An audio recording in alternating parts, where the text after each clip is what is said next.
Nice to be here. Let's start right at the very top, the issues. This is what you have been saying on the campaign stump. Quote, I'd like to get rid of the IRS.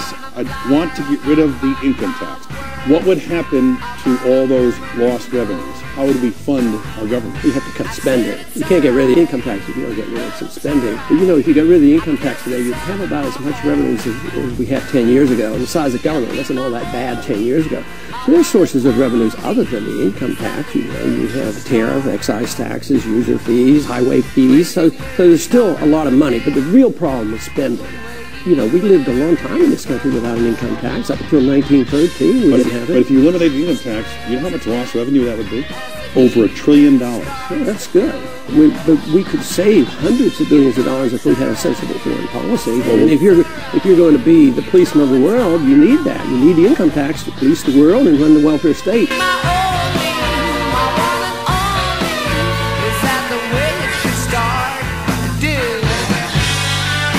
They don't come here to attack us because we're rich and we're free. They come and attack us because we're over there.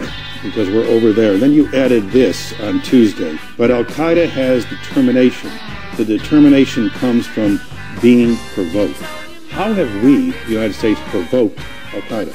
What Osama bin Laden said. We had a base, you know, in Saudi Arabia. That was an affront to their religion. That was blasphemy as far as they were concerned. We were bombing Iraq for 10 years. We've interfered in Iran since 1953. Our CIA has been involved in the overthrow of their governments. We're right now in the process of overthrowing that nation. We side more with Israel and Pakistan, and they get annoyed with this. How would we react? They were on our land. We would be very annoyed, and we'd be fighting mad. So under your doctrine, if we did not have troops in the Middle East, they would leave us alone. Not immediately, because they'd have to believe us, but what would happen is the incentive for Osama bin Laden to recruit suicide terrorists would disappear. Once we left Lebanon in the early 80s, the French and Americans and Israelis left Lebanon. Suicide terrorism virtually stopped, just like that. But while we were there, that was suicide terrorism killed our Marines, because we were in Lebanon. So we have to understand that. We have to understand how we would react if some country did to us exactly what we do to them.